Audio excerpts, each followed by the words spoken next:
Do'stlar, assalomu alaykum. Demak, biz yana ham kengroq faoliyat olib borish uchun YouTube'da podkastni boshladik.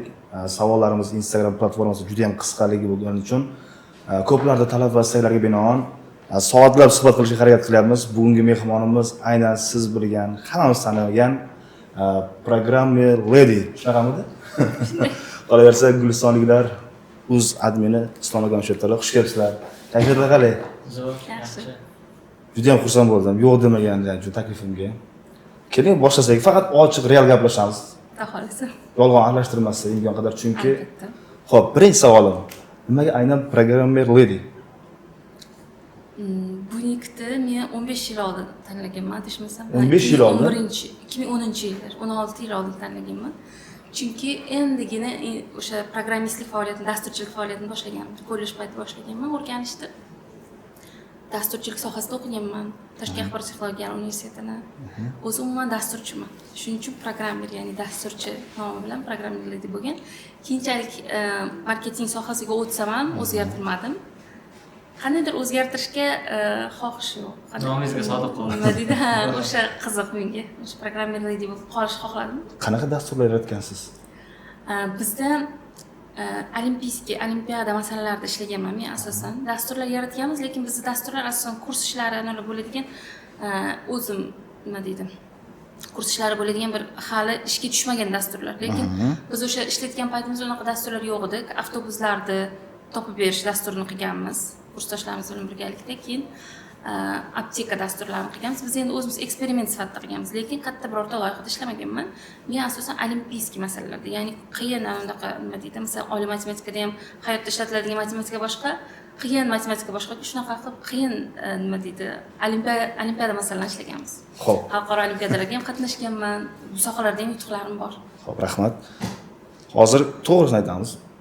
Kelishingizga necha soat vaqt ketdi? Bo'yanishingizga, yana salon bo'yanish, yana boya gaplashganimizda eshitib qoldim. Qaysi tuflini kiysam, kablok kiysam deb o'zini tanlashga qancha vaqtingiz ketdi? O'zi qancha vaqt aniqlasiz sarflaysiz bu narsaga? Keling, savol to'g'riroq beray. Bir oyda necha pul sarflaysiz mana shu go'zallik saloniga? Qizlarimiz chiroyli bo'lsa ham baribir xohlaysizmi yo'q borasizlar bu narsaga. Qarshilik qilsa ham baribir borasizlar ayollar. Shunday. O'zingiz uchun, o'zingiz chiroyingiz uchun demoqchi. Chiroyim uchun ko'p sarflasam kerak. Lekin uncha ko'p emas, chunki men juda unaqa chiroyli bo'yanib boshqa qizlarga o'xshab o'zimga uncha qaramayman. Lekin baribir yaxshi pul ketadi ekan. O'sha oddiy ko'rinishga ham ko'p pul ketadi. O'rtacha hisobda bir oylik daromad qancha ketadi o'shanga? Go'zallik saloniga. Hozir o'tgan oy kosmetologga borganda ko'proq ketgan bo'lishi mumkin, lekin bu oy hisoblasam 2-3 million ham ketmadi, menimcha unaqa ko'p pul ketmaydi. 2-3 million. Endi masalan bir oyda bir ko'p uzoq vaqt davomida sotib olasizda bir anolarda, lekin bir sotib olganda 500-600 dollarlik kosmetika ham sotib olishingiz mumkin masalan. U keyin 5-6 oyga yetadi. Shunaqada, xullas. Shuni o'zingiz bo'yanasizmi yoki qanday borasizmi go'zallik saloniga? O'zingiz hammasini. Yaxshi pul ketadi bunaqaga, lekin men yana ham bu sohaga kirishmoqchiman keyinroq. Prosta bitta narsaga fokus qarataman. Hozir chiroy sohasiga uncha fokus qaratmayapman. Agar fokus qaratsam, bu yoqqa ham yaxshigina pul ketadi. Hozir asosan boshqa bitta nima deydi, hayotda boshqa bitta sohasida e'tibor. O'shaning uchun faqat o'shanga qaratyapman. Keling, o'shani ochiqchasiga ayting. Gapiravering. Bitta narsa demasdan ochiq mana muxlislar ko'ryapti hamma. Ayting, bizga ham juda qiziq bu narsa, sir bo'lib qolmasin. Nimaga o'zi nimaga qaratyapsiz? Hozir e'tiborim faqat kurs yozishda. Reklamalar ham kam bo'lib, agar e'tibor berayotgan bo'lsangiz, reklamamni ham reklama qilishim mumkin, masalan, chiqib menga reklama kerak bo'lsa-da, reklama hozir faqat menda yashab qolish uchun bo'lyapti-da. Asosiy e'tibor kurs mavzusida. Kurs yozyapman. O'sha boshlangan.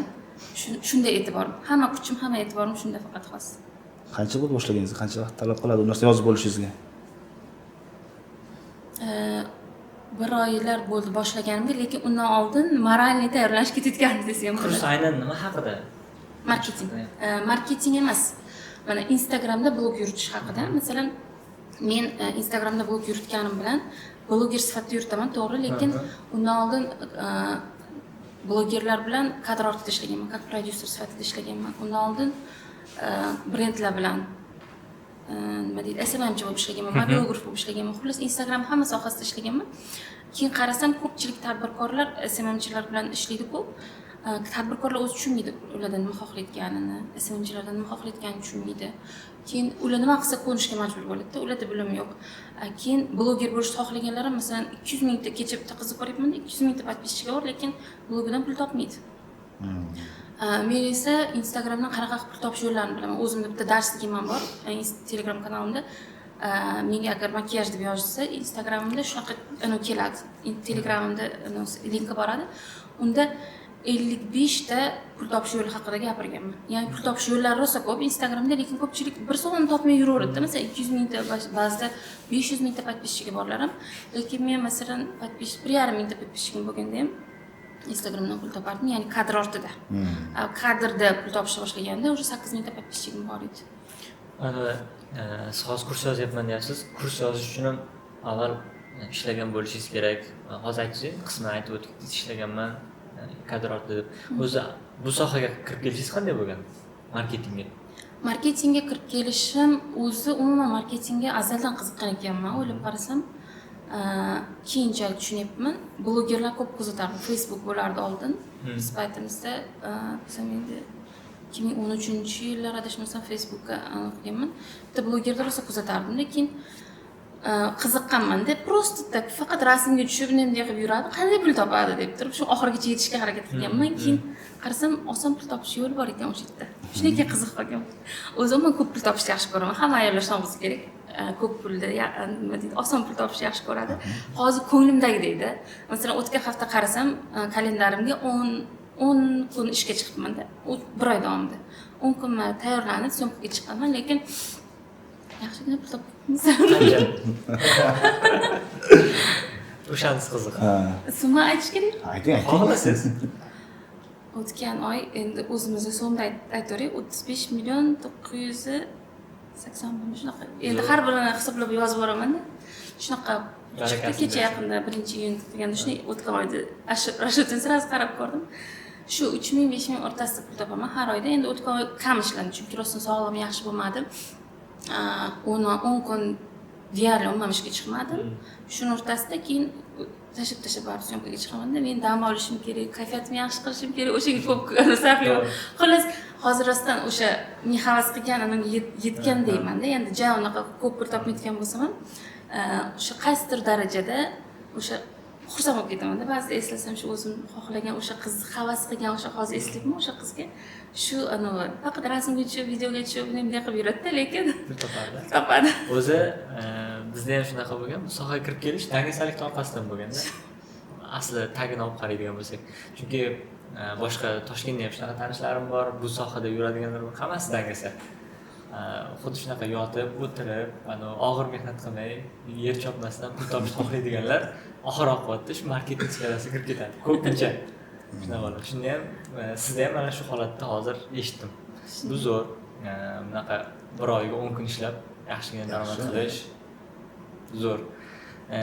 Endi bu 10 kun kadr ortida, kadrdagi chiqqan kunlarim uyda ham masalan o'ylash davom etadi. Masalan, reja tuzish, g'oya qilib qo'yish. O'shani yozmoqchi edim. Yaqinda biz bir reklama bo'yicha gaplashdik. O'sha paytda prodyuserlik qilyapman degandingiz. Ismlari Sitorada. Sitora bilan birga ishladingiz. Seminar qildingiz-da. Bu qanday bo'ldi u jarayon? Seminarda Sitora o'zi orzular xaritasi seminarini qildi. Birinchi o'zi umuman boshqa seminar qilmoqchi edi. Anaqa desam, har xil 4 ta mutaxassis olib kelib, hamma o'zi haqida gapirib, shunaqa qiladigan seminar qilmoqchi, tashkillashtirmoqchi edi. Keyin uni o'zgartirdik, o'zini shaxsiy anosiga. O'zi nima bera oladi. Ya'ni bitta seminar aslida bo'lsa 3-4 soat bo'ladi, lekin har xil mutaxassis bo'lib ketsa, odamlar hammasidan to'liq narsa o'rgana olmay qolishi mumkin-da. Bitta odamni ochishga ham ko'p vaqt ketadi-da. Shuning uchun faqat o'zingni qilgan, o'zingni ochaylik dedim-da. O'zi bilan suhbat qildim. O'zi har doim raspakovka jarayoni bo'ladi. Shu prodyuserlik qilayotganda, o'zim prodyusersiz-ku. Shunday. Raspakovka jarayoni inson bilan suhbatlashib, uni shaxsiyati ochiladi. O'zi qanaqa inson, nima qiladi? Ochyapmiz, gaplashyapmiz, rasu qirralari chiqib kelyapti-da u qizni. Unaqa qilgan, bunaqa qilgan, nima deydi, modellik ham qilgan, nima desam, televideniyada ham ishlagan, she'r ham yozgan, xullas rosa ko'p ishlar qilgan ekanda. Keyin hammasini endi odamlar bilmaydi. Просто tak sotuvchi deb biladi uni hamma. Keyin seminarga kelishga ham seminar qilsam deb qarab, bitta sotuvchi bo'lsa, u nima deydi, seminarda nima qilaman degan savol bo'ladi-ku. Shuning uchun birinchi o'rinda shu shaxsiyatni ochdik. Uni polni o'rgandikda, bitta, ikkita, uchta videoda agar ko'rsanglar boshida shaxsiyati ochilgan. Qanaqa insonligi, nimalar qilgani, nimalarga erishgan, qo'shiqlar ham aytgan hattoki. O'shalarning hammasini bildirib, tinmaydigan, har doim orzulariga intiladigan, to'xtamaydigan qiz ekanligini ko'rsatib berdik-da. Undan keyin o'sha odamlar asta-asta yozishdi. Keyin odam uncha ko'p yig'ilmadi, 23 ta odam yig'ildi, lekin yaxshi, bu birinchi safar uchun pullik edi. 300 ming so'm, pulsiz umuman odam chaqirmadik. Ya'ni ba'zilar pulsiz ham odam chaqirib yuboradi-yu, unaqa narsa bo'lgan yo'q. Sonni ko'paytirish uchun yo'q, biz sonni ko'paytirish uchun harakat qilmadik. Lekin yana bitta yaxshi tarafi uni savdosida ham o'sish bo'ldi. Ya'ni birdaniga katta savdo qiladigan klientlar kelishni boshladi. Chunki uni shaxsiyatiga qiziqqandan keyin bo'ldi, unga to'liq ishonishadi odamlar. Shu tarafdan ham bu tarafdan savdoga ham. Keyin seminar oxirida ham savdoga undaydigan yaxshi analar qildik. Oferlar berdik. Oferlar berib, shunaqa qilib tugatdik. Endi o'sha seminarda qatnashgan har bitta ayol bir martasiga bo'lsa ham magazinga keladi. Zo'r. Bu yaxshi. Qanday endi rejalar bundan buyog'iga? Endi reja o'zimga prodyuserlik qilish. Bo'zchi-bo'zga yalchimaydi-ku. O'zi menda ham shunaqa holat. O'zimga e'tibor qaratish juda qiyin. Aynan mana shu proyekt masalasida boshqalarning proyektini yaxshi qilishga harakat qilamiz, lekin o'zimizga kelganda oqsab qolamiz-da. Bu holat sizda qanaqa bo'ladi? Menda ham shundayroq. Buni endi men bu narsa bilan o'lchasa bo'ladi deb o'ylayman. Masalan, bizda yashab qolishga birinchi o'rinda harakat qilish kerak-da. Yashab qolganingizdan keyin o'zingizga qarata olasizda. Buyuk narsalar haqida o'ylash uchun avval qorningiz to'q bo'lish kerak-da.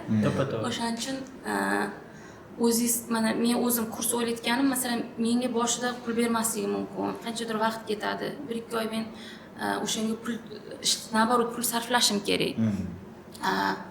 U uchun esa men pulim ko'p bo'lishi kerak, ortiqcha pulim bo'lishi kerak. Ya'ni o'sha pul borasida sal xotirjamroq bo'lishim kerak. Shuning uchun hozir asosan pul topishga harakat. Ya'ni reklama sohasiga e'tibor qarataman, reklamadan pul keladi menga. O'shanga qarataman, konsultatsiya beraman, o'shalardan pul olib, keyin men prodyuserlik qilib, kadr ortida prodyuserlik qilsam, ular pul beradi menga, lekin men o'zim qilsam, men naborot o'zimga pul sarflashim kerak. Shu tarafdan hozir boshqalar bilan ko'proq qilyapman. Asta-asta pul ajratib o'zimning proyektimga ishlatish uchun. Kontentlaringiz uchun ham pul sarflab turasizmi? O'zimning kontent uchun, chiroy uchun yo boshqa narsa uchun emas, kontent uchun. Aynan kontent uchun yo'q. Pul sarflamagan. Endi qanday umuman pul sarflamayman? Masalan, bir ikkita o'g'lim bilan qilgan videolarim bor. Masalan, biror narsa tayyorlab yeganlarimiz, unaqa narsalar u просто так o'g'lim oladigan narsalarda aynan kontent uchun olinmagan. Yoki bo'lmasa mobilograf pul sarflayman. U masalan tabiiy hol, u alohida rasxod hisoblanmaydi. Shu, lekin qanaqadir kontent uchun nimadir sotib olib, unaqa narsalar qilmayman. Qilib ko'ring, yaxshi narsa lekin. Masalan, biz qilamiz kontent uchun payt $300-400, $500gacha ham bitta video uchun, 1 minutlik, 1,5 minutlik video uchun shuncha pul ketib qoladi. To'g'ri, unaqa zo'r prosmotr 100 ming, 1 million prosmotr bo'lib ketmasligi mumkin, lekin aynan o'shanaqa qilgan kontentlarim ko'p odamlarning og'zida gap so'z bo'ladi. Masalan, Zominga borib kelib bir kun dam olib kelganimiz aynan shu kontent uchun bo'lgan. O'shani ko'pchilik gapirgandi. Masalan, vaqtam, masalan, Yangi yerga pishkun borib keldim. O'shandan keyin hamma ko'chaga chiqib pishkun yurishga. Mendan ko'rdimmi bilmayman, lekin u ham yaxshi prosmotr bo'lgan, lekin aynan o'sha narsa odamlarning esida yaxshi qolgan. Shu gapingizdan keyin aynan o'tgan yili shu videozni ko'rman, o'rtamda bahslashganman-da. Aytganingizdek, Yangi yerdan Gulistonga qadam sanaymiz deb. Shu sizni videongizni ko'rib biz ham motivatsiya olganmiz o'sha paytlar. Aynan necha qadam chiqar ekan deb, lekin yurmaganmiz. To'g'ri, endi bir qanaqadir oddiy holatda tuyulishi mumkin. Peshbin yurish hamma ham qila oladigan narsadir, lekin endi shu internetda ijtimoiy tarmoq qanaqadir bir boshqacharoq bo'lish uchun shunaqa qilib ko'rganman. Unaqa hobbi emas, lekin men shunaqa bo'lgan. Lekin kontentga pul sarflab kontent chiqarsa, menga har doim yaxshi o'tib bo'lgan. Yaxshi narsalar eshitaman. Menimcha pul ajratishga qiynaladigan bo'lsam kerak men shunaqa narsalarga. Shu pul ajratishga qiynalyapman, chunki hozir Fokus aytganidek kursda bo'lgani uchun ortiqcha hech qanaqa narsaga pul sarflamay, o'zimga ko'p pul sarflayman-da. Ya'ni bunday qaraganda ko'pchilik aytadi-da, menga siz shuncha pul topadigan o'xshamaysizda, chunki unaqa cho'tka kiymayman, unaqa qizlarga o'xshab vash o'zimga qarab olmaganman. Oddiy, ko'rinishim ham oddiy, lekin komfortimga ko'p pul ketadi. Yaxshi uyda turaman, yaxshi hamma narsani yangi, chiroyli qilib qo'yganman. Uyimda xizmatkor ishlaydi. Endi xizmatkor deyishim qanaqa to'g'ri bilmayman. Boshqacha nom topolmadim. Uy tozalauvchi deydi. Yordamchi. Uyimda yordamchim bor. Uyimda yordamchim bor. Keyin masalan, o'g'limni yaxshi maktabga berganman, yaxshi fitnesga berganman, treneriga pul to'layman. Mana shunaqa ko'zga ko'rinmaydigan, bunday qaraganda odamlar ko'zga ko'rinmaydi, lekin menga juda ham komfortda yashashim uchun shunaqa sharoit qilib qo'yganman. Rostdan-rosa komfortda yashayman. Umuman uyimda qo'limni qimirlatmayman ortiqcha. Hamma narsa joy-joyida. Ijod qilasiz. Faqat ijod. Faqat ijod. Umuman ortiqcha nima dedim. Masalan, bir marta shunday yangi uyga ko'chdimda, 2-3 kundan keyin уже qarasam suv olib kelibman, 2-3 marta yoqmayapti. O'sha narsani sirasi suv filtr o'rnatdim masalan. O'shanaqa xarajatlarga ko'p xarajat qilaman. Ya'ni ko'zga ko'rinmaydi, lekin men uchun qulay, hamma joyim komfort, zo'r bo'lishi kerak. Shu narsaga ko'p pul sarflaganim uchun ortiqcha pulim qolmaydi. Shuning uchun balki kontentga pul sarflamasman, lekin reja bor. Bir ikkita narsalar o'ylab qo'yganman. O'sha narsani ko'rsatib, nima deydi? Hozir o'sha narsani desam, Shahzod yana ochiqchasiga ayting deydi. Mayli, ochiqchasiga aytaman. Ochiqchasiga aytaman. To'g'risi, kiyim sohasida juda ko'p tanqidga uchrayapman hozir. Kiyinishim borasida. Yaxshi kiyinmaysiz, chiroyli kiyinmaysiz, shunaqa zo'r blogersiz, shuncha topasiz, lekin kiyimga e'tibor bermaysiz degan gaplar ko'p bo'lyapti-da. Shuning uchun endi kattaroq summa bilan birdaniga stilimni o'zgartirishga qilmoqchiman. U ham bitta shouga o'xshatib, infopovod bo'ladi. Masalan, shuncha pul sarflab, ko'rinishim qanaqa darajada o'zgaradi, stilist bilan mutaxassislar yordamida, masalan, bo'yanishimmi, sochimni gladko qilishimmi, kiyinishimmi, qanaqa kiyim, masalan, hozir kiyimdan ko'pchilik mos emas deyishadi-da. Keyin kecha tug'ilgan kunimda kiygan kiyimimni ko'rib, mana shu xarakteringni ochish deb aytishyapti-da. Ya'ni qanaqadir bordoviy rang kiygandim, bunaqa ranglar uncha ko'rmayman-da. Keyin shuni aytishdi, shu stilingni ochishdi deb ko'p yozishdi. Shunga qarab, endi stilist bilan ishlab, o'zimni xarakterimni ochadigan, ya'ni o'shani ko'rsatib berib, qancha pul ketyapti, nima bo'lyapti, qanaqa mutaxassislarga boryapman, o'shani infopovod qilib, bir 10-15 ta reels qilmoqchiman shu. Nima ketib Zo'r, yaxshi mavzu. Endi balki men erkak kishi bo'lganim uchundir, unchalik darajada kiyimga ahamiyat bermayman, ko'proq saviyaga ahamiyat beraman, kontentga ham.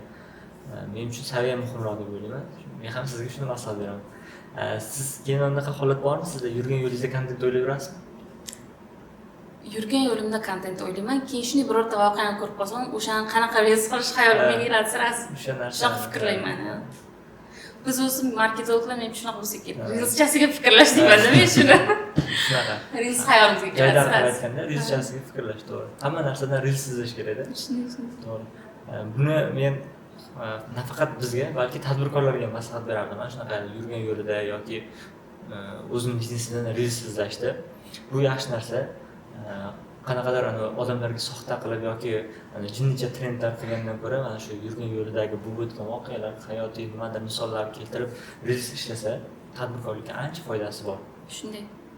O'zim mana shogirdlar chiqaryapman-ku, ularda ham o'zini tizimiga tushirib olish kerak-da. Masalan, tadbirkorlarning bir o'zini tizimiga tushirib olish kerak. Birinchi bo'lib turib, ular bunday qaraydi, tashqaridan meni sohamdagilar nima qilyapti deydi, trendga qarab ketib qoladi ko'pchilik. Keyin trendni ham hattoki o'zini biznesiga moslashtirmaydi ko'pincha. Lekin masalan, shogirdlar bilan ishlayotgan bo'lsak, har doim shu narsaga e'tibor beraman. Men masalan, qizlarimni ko'rgan bo'lsangiz, juda ularga format topishga qiynaldik. Siz bilan bir suhbat qilishdik. Format topishga qiynaldik, o'yladik, bunday qilamiz, bunday qilamiz, bunday qilamiz deb, keyin o'sha jarayonda shu narsaga keldikki, ularga shu mos ekan rosa ham. O'zlari ham qiziqib ketdi shundan keyin.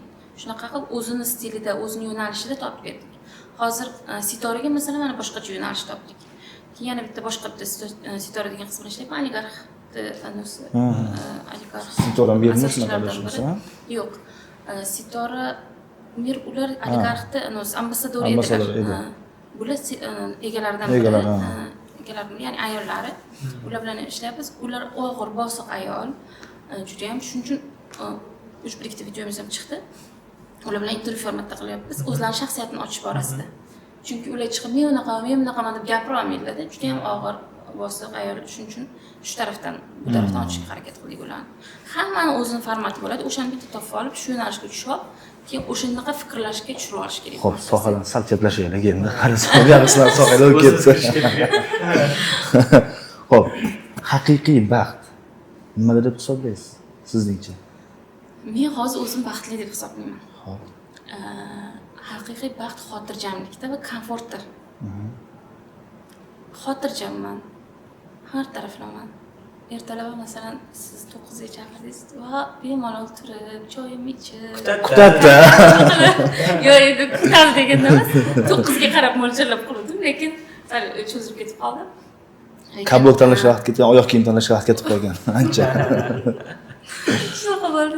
Eng qiyin ish bu. Kiyim tanlash desa ertalab. Shunaqa har kuni nima deydi, xotirjam, kayfiyatimni ko'tarib, sport bilan shug'ullanib, nima deydi, o'zimga yozadigan narsalarni yozib, psixologik meditatsiyalar qilib, o'g'lim bilan munosabatimiz ancha yaxshilanyapti. U farzand bilan munosabatda ham masalan ko'pchilikda muammo, agar bilsangiz. Farzandingiz bormi? Yo'q. Siz yaqinda uylansangiz, siz farzandingiz bor?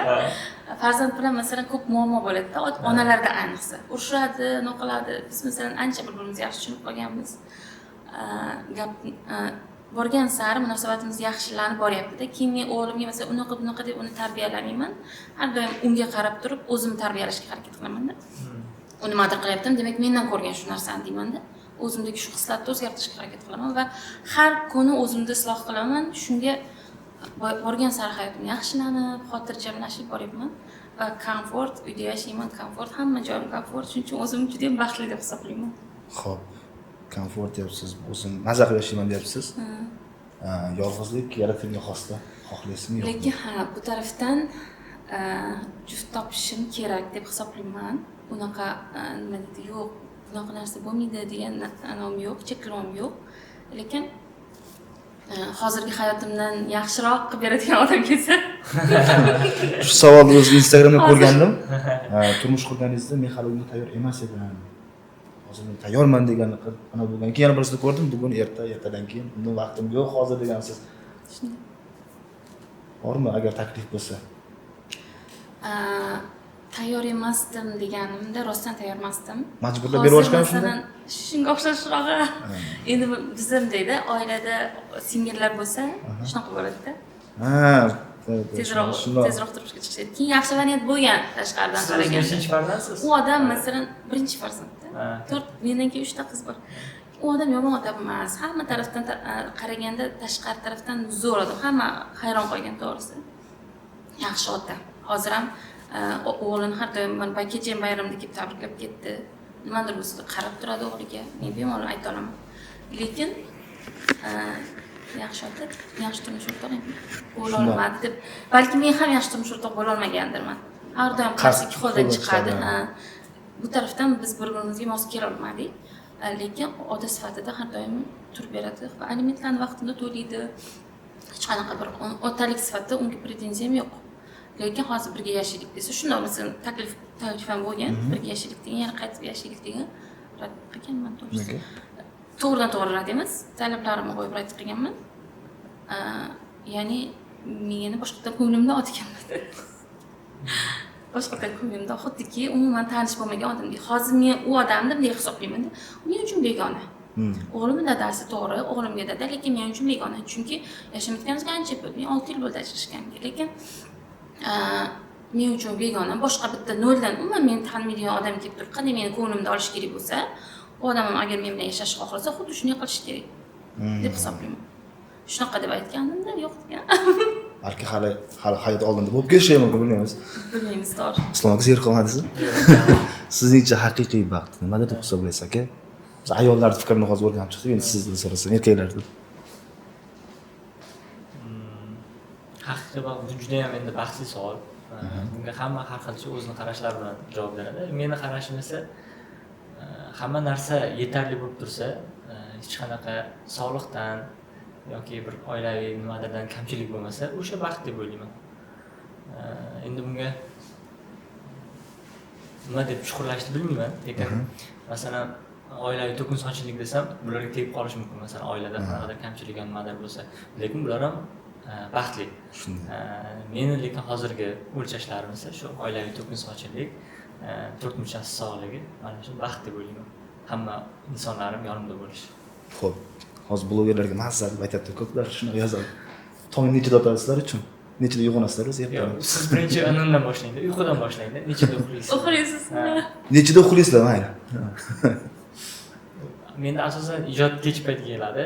Shuning uchun endi hozir hayotimda anaqaga tushirishga harakat qilyapman. Bir tempga tushirishga harakat qilyapman. Kech payt yotib, bir xil vaqtda yotib, bir xil vaqtda turishga, lekin o'zi aslida shu paytgacha 3-4 larda uxlab, 10, 11, 12 larda uyg'onardim. Hozirchi? Hozir 9 bo'lmasdan turaman. Kech payt 12 gacha uxlagan bo'laman. Sizda? Ko'p holatda. Yaxshi ekansiz. Bu yaqinda o'zgartirdim. Ertalab ko'rgan bo'lsangiz challenge qildim. Ertalab yurishga chiqib, boshqa qilib, o'shani qilib hayotim anaqani to'g'rilab oldim. Xo'p, nechida uxlab, nechida uyg'onasiz? Bular Islom aytgandek, hozir ijodda har doim kechqurun bo'ladi. O'shaning uchun tinch bo'ladi qandaydir. Bilmayman, o'shaning uchun ko'pincha kech payt bo'ladi. Yozuvlar ham hammasi o'sha marketing sohasida nimadir o'ylamoqchi bo'lsam ham kechqurun bo'ladi. Keyin o'zimni nomda ham bir narsalar yozaman. O'zimni isloh qilish borasida ham bir narsalar yozaman, keyin she'rlar yozaman. O'shaning uchun hammasi kech payt bo'ladi. Shuning uchun shu juda qiynalaman men ham shu sohada. Bir paytlari har doim tartibga solaman deyman. Har doim tartibga solaman deyman. Bir hafta davom etdi, keyin yana o'sha haftaning o'rtasida bir kun yana 5 gacha uxlamayman. Shu bilan yana buzilib ketadi shu bilan. Shunaqa bo'ladi. Lekin kecha siz chaqirganingizga ana qildim. Vaqtli uxlashga harakat qildim. Menimcha har kuni ertalab nimadir qo'yishim kerak ekan deb o'ylab qoldim. Men o'shaning uchun hozir har kuni ertalab qizimni bog'chaga olib borishni o'zim qo'yganman. Lekin bog'chani o'zini mashinasi ham bor, o'zi olib ketadi. Lekin unaqa qilmadimda, har kuni ertalab shu bog'chaga olib borishni qilaman. O'zim harakat qilaman. Shuning uchun men erta turishni boshlayapman. Qanaqadir mas'uliyat bo'lsa, ha ertalab turar ekan dedim. Maktabda ishlaganimda shunday bo'lgan, har mas'uliyat bo'lgan. Men o'qituvchi bo'lganman. 9 yillik tajribam bor o'qituvchilikda shahzoda qarish. Ham shoir, ham o'qituvchi. O'zim hozir bu yerda kimdir menga yozgan ekanda, blogerlikdan oldin nima bilan shug'ullangan degan. Demak, ular sizni taniydi. Demak, o'qituvchi, boshqa xalqning terpida o'qituvchi bo'lganman. 9 yil, ha? 9 yil rasman o'qituvchi bo'lganman. Undan oldin repetitorlik, doimiy topgan pullarim har doim o'qituvchilik shu ta'limim orqasidan bo'lgan, har doim. Hozir ham mana blogerlik bo'lgani bilan yana ta'limga o'tyapman. Ta'lim nonni yegan odam keta olmaydi lekin. Shunday. Yana ta'limga o'tib ketyapman. Yana o'sha ularni o'qitish, hozir ham mana atrofimda shogirdlar bor. Har doim nimadir o'rgatib yuraman-da. Xullas, o'qituvchilik menimcha meni taqdirimga yozilgan bo'lsa kerak, chunki 8-sinfdan boshlab dars beraman. 8-sinfdan 8 yoshimdan boshlab. Chunki 8 yoshimda singlim 7 yosh bo'lgan. Maktabga borgan. Maktabda darslarni men qildirganman. Hozir shunaqa bo'ladi. Oilada adashsa hammada. Keyin ko'pida bunday emas. Ko'pida lekin oilada shunaqa bo'lgan ekan. Nima deb balki bilmayman, hammada shunaqa, lekin to'liq mas'uliyat mening bo'yimda bo'lganda dars qilmasa men gap eshitardim. Qanaqadir uni bo'lmasa to'liq u qiz mening bo'ynimda bo'lgan. Hozir singlim aytadi-da, hamma gapingga ishonaman, hamma gapingni uni deb qabul qilaman. Ustoz deb qaraydi-da menga. Hamma nimadir hayotiy masalami yoki marketing nima mavzu bo'lsa mendan so'raydi hamma narsani. Chunki o'sha kichkinaligidan men ustoz bo'lganman-da. Kichkina bolachalar yuradi-ku, ota-onasi orqasidan so'rab, "Mana nima bo'ladi, mana nima bo'ladi" dedi-ku, unga aytadigan odam men bo'lganman-da. Bilsam, bilmasam, to'g'ri bo'lsa, bo'lmasa hammasiga men javob berganman-da. Xo'p, yana hozir farzand temasiga ketyapmiz, boshqa gaplashyapmiz. Siz hozir yolg'iz ona. Farzandingiz bor. Ham ota, ham ona bo'lish eng qiyin tomon nima deb hisoblaysiz? Men ham ota, ham onaman deb hisoblamayman. Men faqat onaman. O'zining otasi bor, gaplashib turishadi. Lekin har doim yonimizda bo'lmagani uchun ozgina ota taraf men umuman otalik qila olmayman o'g'limga, chunki qattiqqo'l emasman. Qattiqqo'llik qila olmayman. Uni qilman deb disiplina qo'ya olmayman. Shuni orqasidan o'g'limda ozgina ota tarafdan muammo bor. Ya'ni hozir trenerga berganman, trener ham bir mahal shug'ullanadi, lekin shu tarafdan sal bo'lar ekan. Sport, disiplina, masalan, ertalab vaqtida tur, vaqtida mana bu ishingni qil, mana buni qil degan ishlarni men qildira olmayman unga. Men faqat nima deydi? Ona rolida. Ona roldaman. Ona rolda bo'lganim uchun tarbiyada ko'p ana ketaveradi. Nima deydi, muammo bo'lib ketaveradi. Masalan, telefonga berilib ketdi yaqinda. Men telefondan olib chiqa olmayman, chunki men qattiq qo'llik qila olmayman-da umuman. Masalan, unaqa men bunaqa urisha olmayman. Ursam keyin onalik qila olmay qolaman-da. Ham ota ham ona bo'lish qiyin. Agar ham otalikni ham onalikni eplayapman degan onalar ko'pincha ota roliga o'tib qolgan bo'ladi. Ya'ni mehribonlik qila olmaydi, ko'ngliga qara olmaydi. Siz hozir urishganingizdan keyin 10 kun ustiga ko'nglini ochmaydi-da. Menga ko'nglini ochgani muhim. Ertaga birorta qiyinchiligi bo'lsa, meni yonimga kelsin deyman. Sirdoshim bo'lsin deyman. Ha. Shuning uchun hozir shunaqa. Lekin bilaman-da, shu masalan bir paytlar urushib qo'ysam, shu 10 kun, 15 kun o'sha sirdoshlik yo'qoladi, munosabat buziladi. Uni tiklab olgunimcha ancha vaqt ketadi. Shuning uchun aytaman, yaxshisi men faqat ona bo'laman deyman. Otalikni o'zini otasiga jalb qilib turaman, mana bunaqa qilyapti deb, keyin treyneriga aytaman, mana shu narsani tartibga olib bering deyman. Keyin ustozlari bor. Rana Bahadirning ustozlari bor. Ular haqiqatan juda qattiq qo'l ustoz. Nimadir, mana shu telefondan ham shuni chiqarib berdi. Kecha yaqinda Instagramda ham aytdim. Telefondan qattiq turib, mana qilmaysan, buni qilmaysan, mana bunaqa qilasan deb telefonlarni даже olib qo'yib, uni hech narsa o'rnatib bo'lmaydigan qilib, shunaqa qilib ko'ndirib berdilar. Xullas menga nima deydi, yig'lasa, men telefon kerak deb mana shunaqa qilib isterika qilsa, men chidolmay berib qo'ydim telefonni. Keyin ustozlar shuni chiqarib berdilar. Ya'ni boshqa insonlardan foydalanaman, ota tarbiyasi haqida gaplashyapmiz. Farzand tarbiyasida yosh onasiz qaramoqchi. Nimalarga ahamiyat bergan yaxshi? Birinchi o'rinda farzand tarbiyasida. Farzand tarbiyasida meni o'zimni tarbiyalash usulimni aytay. Endi bilmayman bu to'g'rimi yo'qmi. Hech qachon farzand tarbiyalash kerak emas deyman. Avval o'zini tarbiyalash. Har doim o'zini tarbiyalash kerak. Unga masalan bir xillar shunaqa gap aytadi-yu, lekin amal qilmaydi. Men haqiqatan shunga amal qilaman. Ya'ni qanday? O'zi umuman tug'ilishidan oldin bunday qilganman-da. 23 yoshimda homilador bo'lgan bo'lsam, anchagina yoshi katta qiz, o'zini o'zi eplagan qiz edim, baribir turmushga tayyor bo'lmagan bilan. Demak, onalikka tayyor bo'lgan ekanman deb o'ylayman-da. Anaqa qilganman. Kitoblar o'qib, farzand tarbiyasi haqida, undan tashqari anaqa haqida juda ko'p kitob o'qiganman. Уже 2 yil unashtirib yurgan bo'lsak, unashtirilgan kunimdan boshlab men faqat ona bo'lish haqida kitoblar o'qiganman. Har doim 3 yil shunaqa kitoblar o'qib, o'zi nima qilish kerak, nima qilish kerak, hammasini o'rganib, keyin shu narsani tushunganman, rostdan tarbiyalash kerak emas ekan, faqat o'zini tarbiyalash kerak ekan. Ya'ni bu qanday bo'ladi? Masalan, bolamda bitta narsani ko'rib qoldim, nimadir qilyapti, qanaqadir yomon qilyapti. Shunga qarayman-da, demak men mana shunaqa o'zimni tutyapman ekan. Qayerda o'zimni tutyapman? Meni o'rganadi-da, kimni o'rganadi boshqa. O'shda o'zimni tutyapman ekan, ko'raman, har taraflama o'zimni tahlil qilaman, o'shani o'ziga yaratish, to'g'rilashga harakat qilaman. Keyin har xil yo'llar bilan, masalan, psixologga borganman. Hozir endi borishni to'xtatganman, lekin borardim doim. Psixologik tarafdan har o'zim ustimda ishlab o'sha yomon odatimni yo'q qilaman. Rostdan o'g'limda shu odat yo'qoladi. Keyin keyingisiga o'tamiz. Shunday qilib to'xtamaydigan jarayon bu. O'zi har doim inson rivojlanishi kerak doim. Tarbiya ham shunday to'xtamaydi.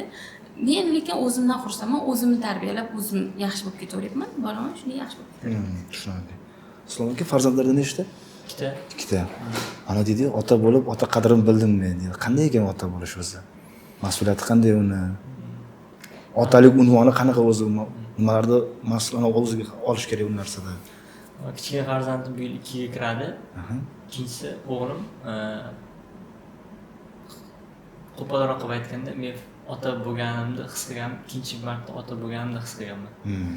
Birinchi marta shu xursand bo'lganmiz. Birinchisi deb turib, qizida tim bo'ldi, qiz baribir boshqacha deyiladi. Keyin ham o'zimga ko'p jiyanlarim bor, men o'zi bolalarni yaxshi ko'raman. Ularni erkalab, mana shunaqa eyfariyada yuraverganmiz, lekin birinchi hissiyot o'sha ikkinchi marta ota bo'lganimda, tim bo'ldi, O'zbekistonda bo'lmagan bu payti, o'shanda bo'lgan. Otalik mas'uliyati juda yuqori. To'g'ri, ota bo'lib, keyin otamga qanaqa qiyinligini bilganman. Hozir bir gap bo'lgandek, o'zingizdan nur oladi ular. O'zingizdan siz qanaqa bo'lsangiz, rostdan men telefonga endi ishim, men telefon bo'lsa, u ham telefonda o'tiradi. Keyin biz kitob o'qib yoki shu qanaqadir bir o'yinlar o'ynaydigan bo'lsak, keyin u ham shunga qarab biz bilan o'ynaydi, boshqa narsa bo'ladi. Shuning uchun biz hali lekin kichkina, bizda farzandlar, biz bunaqa tarbiya qila oladigan darajada katta qilmadik hali. Endi kattasi 4 yosh, kichkinasi endi 2 ga kiradi. Biz hozir faqat shu o'yin, kulgu, keyin boshlang'ich bilimlarni beramiz. Hali u maktabga chiqqani yo'q, uni darsni ustida ishlaganimiz yo'q. Shuning uchun men hozir bu borada biroz silabroqman. Endi qanchadir vaqtlar o'tgandan keyin men bunga aniq javob bera olishim mumkin. Shunaqa. Rostdan o'zingiz bo'ladi farzandim. Hamma qila qoladi. Shunaqa. Bilib, darsman, men matematikaga qiziqaman, o'g'lim matematikaga qiziqadi-da. O'shalargacha o'xshaydi. Hamma narsa bo'larkan bari. Sohangiz bo'yicha bugungi kunda menimcha hozir hammasidan taniydi. Deyarli hamma. Bugun o'sha darajaga yetguncha qanaqa qiyinchiliklar bo'ldi? Sizlarga kimlar qarshilik qildi? Bu qarshilik qilganlar menimcha begona bo'lmaydi. O'zimiznikilar bo'ladi, to'g'risini aytganda, ochiqini aytaylik. Bu begona bo'lmaydi-da. Nimalar bo'lgan?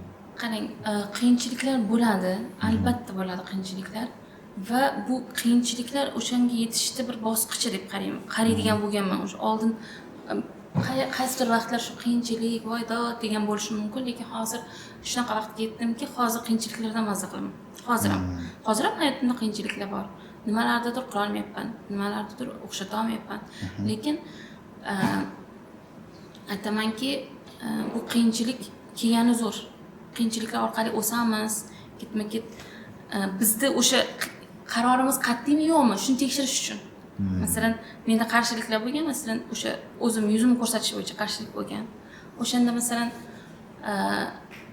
aytaman, shu qarshilikka keta olganim, shuni yenga olganim, sen o'zi qaroring qat'iymi? Mana shu yo'nalishda rostdan ketmoqchimisan degan bir anonga savolga javob deb o'ylayman-da.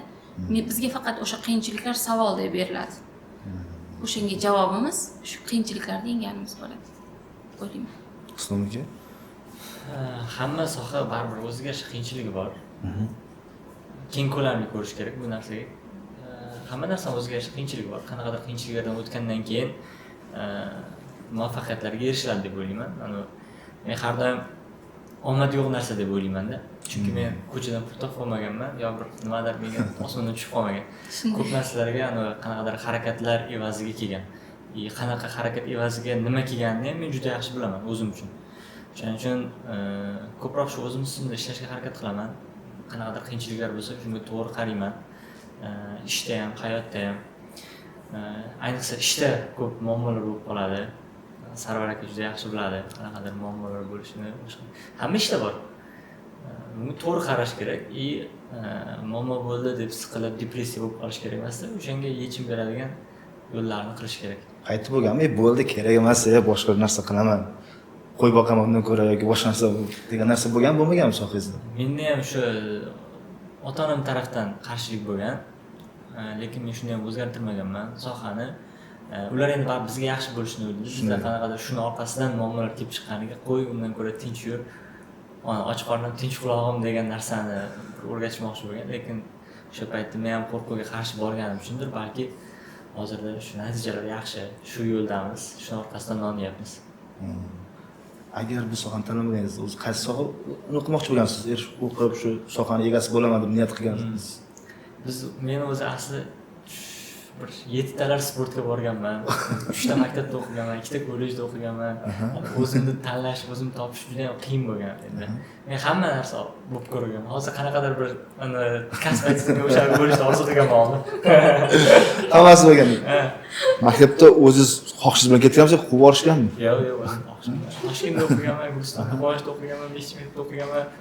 Shunaqa sinfdoshlarim ham ko'p. O'zimni yerimdan mana shu 98-yillardan bir yarmi sinfdoshim bo'lsa kerak. Hozir obunachilardan kelgan savol bor ekan.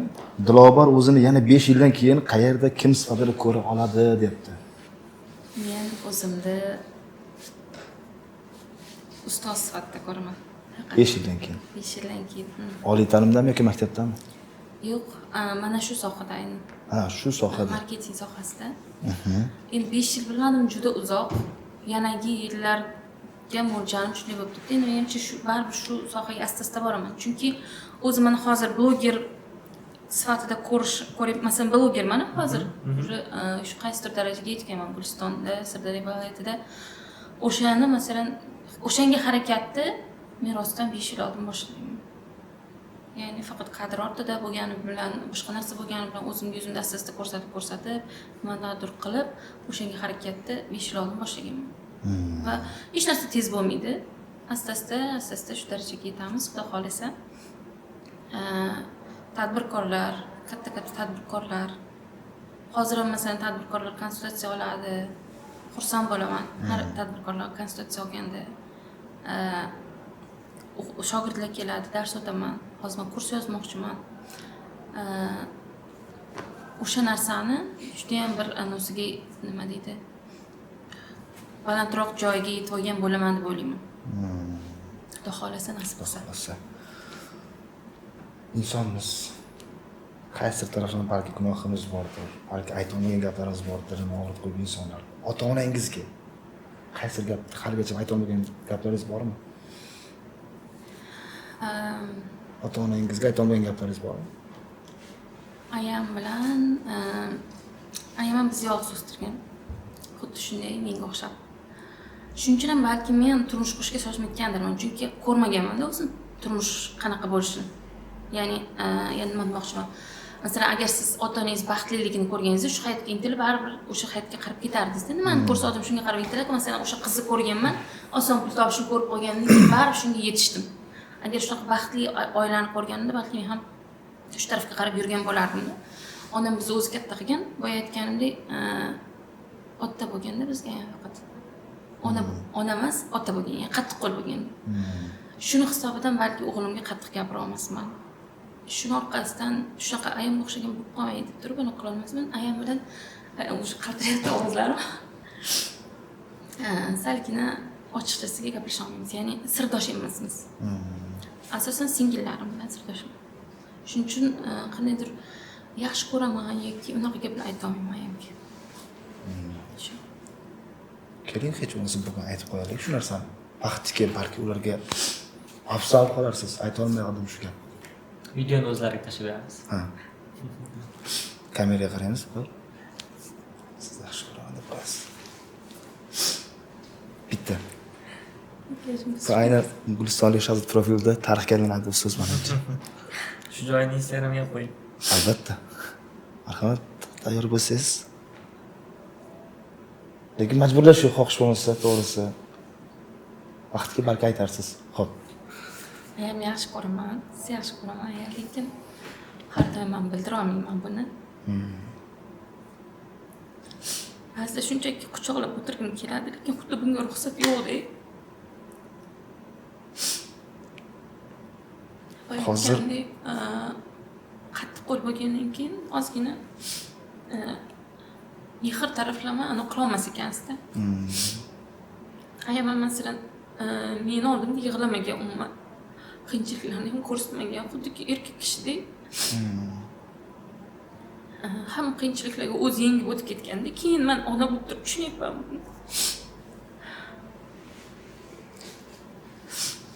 Men sizni yig'latmoqchi emasman, yoki qiynatmoqchi emasman. Keling, yana bir savol beray. Hozir aytyapsiz, boya boshqa savolimizda shunaqa gap ketdi. Katta qiz bo'lgani uchun, singillarim bo'lgani uchun turmushga berib yuborishgan deyapsiz. Nimaga aynan birovni baxti uchun kimdir baxtdan kechish kerakmi shunaqa? Bizda o'zbek mentaliteti shunaqa, shekilli. Nimaga shunaqa? Endi o'sha paytda aytaman. Hozir ham shunaqa, mana shu men eshitmay qolaman, o'zimiz guvohim bo'lib qolyapmiz. Shunday. Nafar ayollar kelarda ham ko'nglim yoshi yetib qoldi, uylansam bo'lmaydimi, bolam, sodon degan gaplar bo'ladi. Bu narsa menimcha hozir ancha yumshadi deb o'ylayman. Men masalan 10 yil oldin turmushga chiqqanimda qari qiz bo'lib qolish fojia edi-da. O'sha 10 yil oldin. Masalan, hozir ursa ko'p qizlar turmushga chiqmay yuribdi, masalan 30 yosh, 28 yosh hech kim ular majburlanmaydi, tezroq erkak tegib demaydi. Lekin bizning paytimizda o'sha paytda men o'sha paytdagi muhitda eslasam, kursdoshlarim, ularni turmushga chiqqan, mana shu agar bitta qiz turmushga chiqmay qolsa fojia, o'sha gap so'z butun mahalla hamma qo'l bilan ko'rsatgan, mana bu erkak tega olmayapti, nima bo'lyapti, nimasi bor ekan, ana shunaqa gaplar bo'lganda. Juda bir dahshatli bir fojiadek bo'lganda, hozir unaqa narsa emas, ancha yumshayapti borgan sari. Lekin oldin shunaqa bo'lgan. Shuning uchun ayam o'zini ayblaydi ba'zida. Meni turmushga chiqib bera olgandim majburlab, lekin aytibanda ayam boshqa yo'lni bilmaganda. Nima qilishni bilmagan. U odamning masalan yomon odam emas, ota-onasi ham yaxshi odamlar. bunday qaraganda u biror menga yomonlik qiladi yoki rostdan bir yomonlik qilib urib bir narsa nimada xiyonat yomon narsalar bo'lmagan. O'sha narsani ya'ni oldindan baribir bilib bo'lmasdi. Yaxshi odamlar borlari, shunaqa yaxshi pul topadi, har taraflama yaxshi variant bo'lgan. Ko'rinishimizni ham ko'rsangiz juda bir-birimizga mosda, bunday tashqi tarafdan ham bo'ylari uzun, men bo'yim uzun masalan, ko'rinishda ham shunday gavdali, bo'yi uzun, hamma shunaqa mos deydi-da xullas. Shuning uchun xato bo'layotganini bilinmagan hech kimga. Men lekin shuni ko'rganimdan уже qilganman. Nima deydi? Mos emasmiz degan tushunganman. O'sha mos emasmiz chunki gapimiz chiqishmagan. Sizga tegmayman deb o'ziga ham aytganman boshidan. Menga yoqmadingiz deganman, ayamga ham aytganman. Lekin mening bitta aybim o'sha masalan men hamma majburlasa ham hamma tarafdan majburlab ana qilsa ham o'zinikida qat'iy tursa bo'lardi deyman-da, birinchidan. Ikkinchidan keyin hammaga masalan fakt bilan tushuntirib bersangiz, asoslab bersangiz ishonadi gapingizga. Men masalan menikini просто так nozlanyapti, qilyapti deb qarashganda, haqiqatdan argumentlar bilan mana shu yerda shunaqa bo'ldi. Men bunday deganimda mana bunaqa dedi. Umuman bir-birimizga mos emasmiz, to'g'ri kelmaymiz deb bunday fakt bilan tushuntirib, qalam sovuq bo'lib tushuntirib bera olmaganman-da. O'shaning uchun faqatgina yo'q tegmayman deb o'tiravergan ekanman-da, o'ylab qarasam. O'shaning uchun ular просто так injiqlik deb o'ylab qilishgan. Qiz bola injiqlik qilaveradi degan o'xshagan narsa bo'lganda. Atak tushuntirib anorlar qilsam o'zimda nomda bo'lgan. Lekin hech qachon afsuslanmayman turmush qurganimdan. Chunki o'g'lim bor.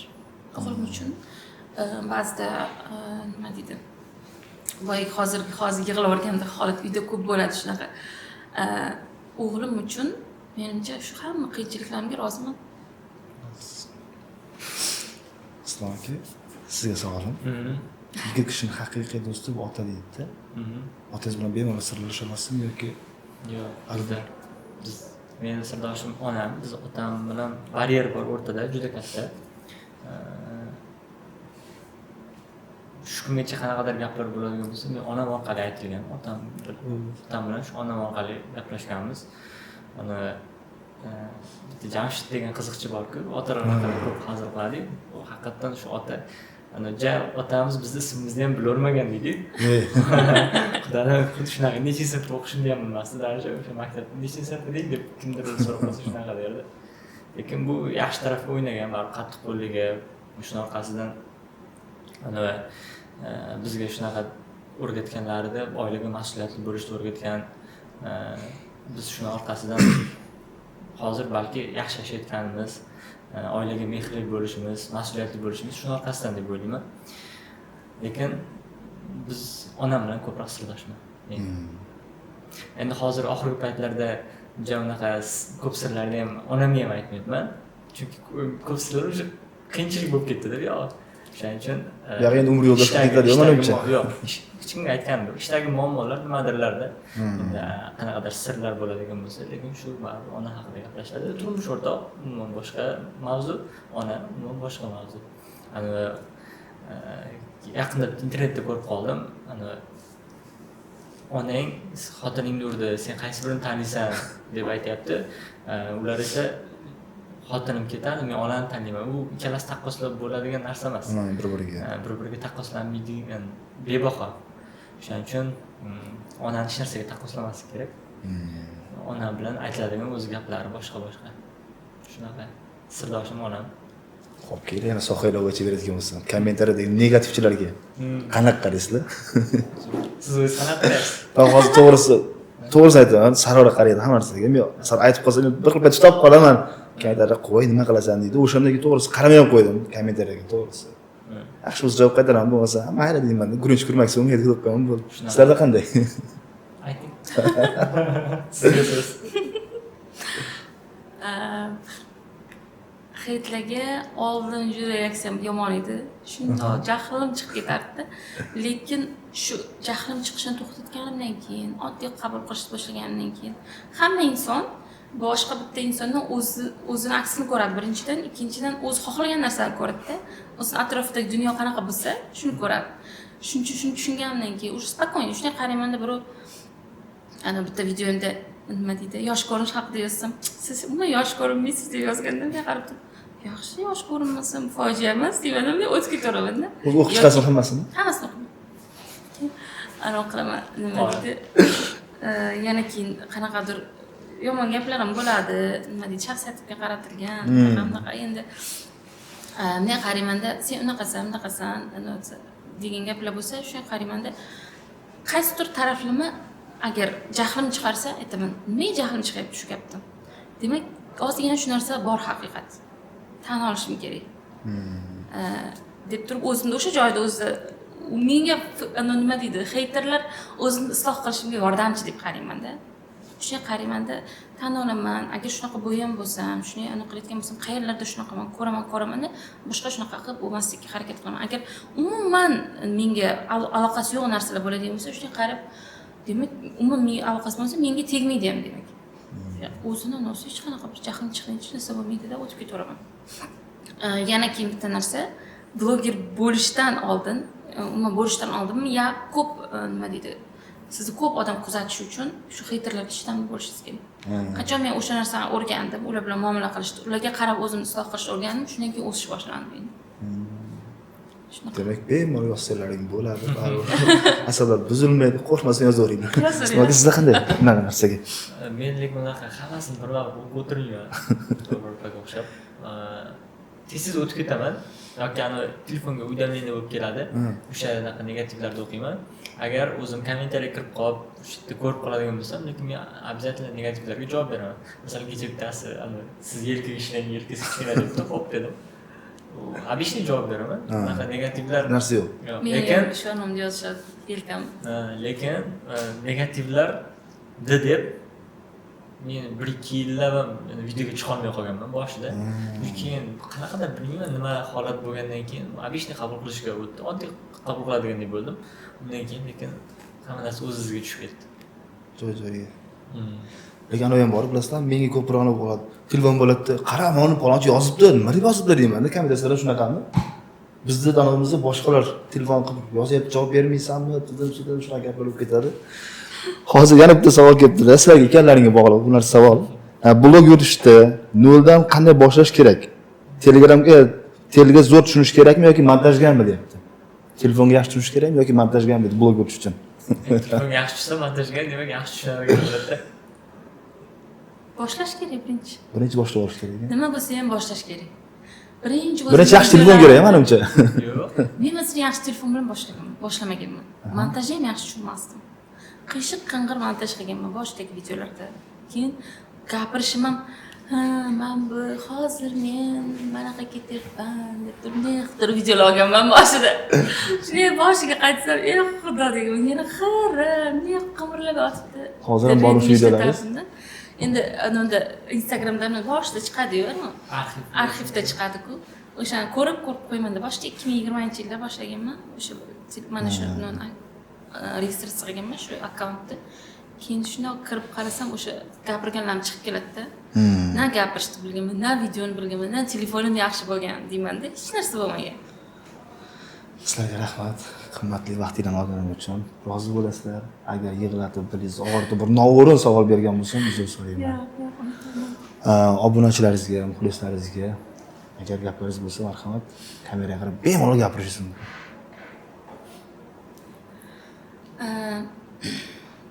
Hozir masalan shunaqa imkoniyat berilgan ekan, agar meni eshitishsa, har bitta insonga agar masalan aytadi-ku, bittagina maslahat berishingiz kerak bo'lsa, qanaqa maslahat bergan bo'lardingiz deydi, degan gap bo'ladi-yu masalan. Shu savolni kutib o'tirmadingiz.